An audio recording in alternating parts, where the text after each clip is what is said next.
Mesdames, Messieurs, bonjour, nous saluons et nous avons un privilège pour nous partager un sujet qui est extrêmement important. Et sujet nous, et je dis, c'est les inégalités dans le monde. Et c'est un sujet qui fait parler de lui beaucoup. Sujet ça, c'est pas Jodia, géographe, les conférenciers, les observateurs internationaux, ils ont toujours planché sur ce sujet parce qu'il a une importance capitale. Et nous-mêmes, en tant qu'Haïtiens et d'autres nations qui comprennent bien le créole, il est bon pour nous capables un but de ça qui a passé dans le monde. Donc, inégalité dans le monde, il réfère directement aux grands pays, c'est-à-dire les pays riches qui auraient les pays du nord vers le nord, les pays industrialisés. C'est comme ça. Et de l'autre côté, il y a les pays pauvres, qui auraient encore les pays du sud ou les pays en développement.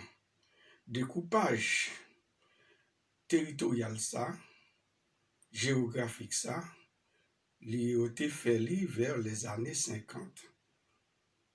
Et qui pays qui ont été considérés comme des pays du Nord, des pays riches industrialisés. C'était les États-Unis d'Amérique, Amérique du Nord, l'Europe de l'Ouest, parce que l'Europe de l'Est, c'était un ensemble de pays pauvres, pays communistes, et ils sont tombés en Asie, ils prennent le Japon. Ils ne prennent pas la Chine, ils ne prennent pas Taïwan, Hong Kong, Singapour, Corée du Sud, parce que ces pays étaient encore dans le tiers-monde, parce que le tiers-monde, ce sont un ensemble de pays pauvres qui sont situés en Asie, en Afrique, en Amérique latine et la Caraïbe. Donc, pas de distinction. Maintenant, avec le temps, découpage là, il devient très compliqué.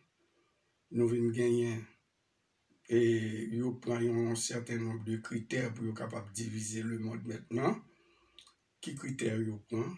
Nous prend la richesse qui est évaluée en PIB par habitant, parce que vous doit avoir un PIB par habitant, un habitant en Europe ou bien en France ou bien aux États-Unis et 22 000 € par an, alors qu'en Haïti, il doit à peu près $300. Ça nous déjà un écart de niveau de développement entre les deux pays. Et puis, on prend conditions de vie des habitants, c'est-à-dire que qui ça reprend, c'est indice de développement humain, IDH.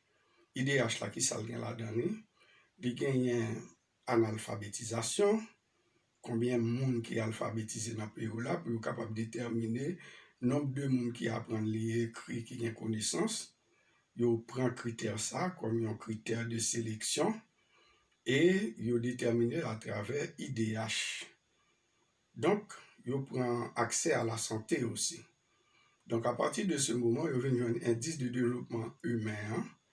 Ça lui permet maintenant de faire un nouveau découpage mondial, géographique.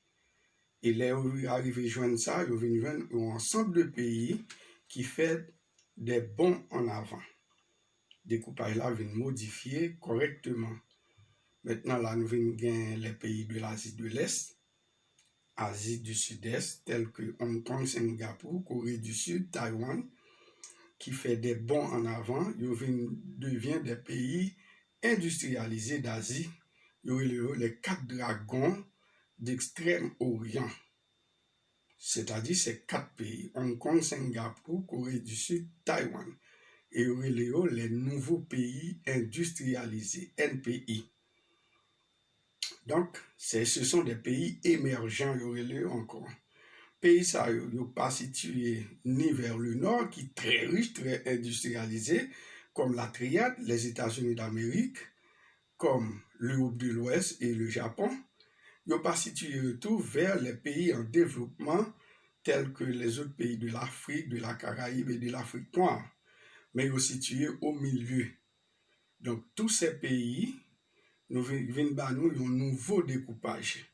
Découpage là vient maintenant compliqué, vient des sous-catégories. Donc, faut que nous comprenions, en résumé, nous connaissons que vers le nord, il y a des pays industrialisés avec la triade, les États-Unis d'Amérique, l'Europe de l'Ouest, le Japon. Ça, c'est un découpage vers les années 50. Et vers les années 80, nous venons joindre et d'autres pays qui font des bons en avant, ils sont sortis dans le tiers-monde et ils ont fait des bons en avant, ils deviennent des pays, des nouveaux pays industrialisés d'Asie. Et pays ça, ils deviennent des pays émergents, ils ont émergé. Donc, nous dit que et il y a de criantes inégalités dans le monde. D'un côté, les pays du Nord ont concentré 2 tiers des richesses économiques mondiales dans mais alors que pour une minorité, parce qu'ils n'ont pas en pile, et ils ont plus de richesses planète là dans mais et puis ils n'ont pas en pile. Et de l'autre côté, il reste poussière traité à miette là, si l'autre pourcentage 1 tiers là, il partagé avec presque 80% de la population mondiale. Ça montre nous dans le monde qu'il y a des criantes inégalités. Il y a des pauvretés, côté que la rareté se fait sentir extrêmement et sévèrement. Nous avons l'analphabétisme, la faim, des émeutes partout parce que le monde est mal partagé, les richesses sont mal partagées.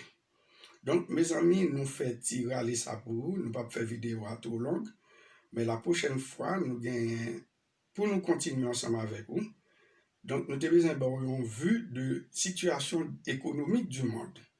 Merci, la prochaine fois, nous promettons de venir en l'autre vidéo pour vous, pour nous capables de bon genre d'explication sur la situation qui a passé dans l'entourage nous et dans le monde. Merci et à bientôt.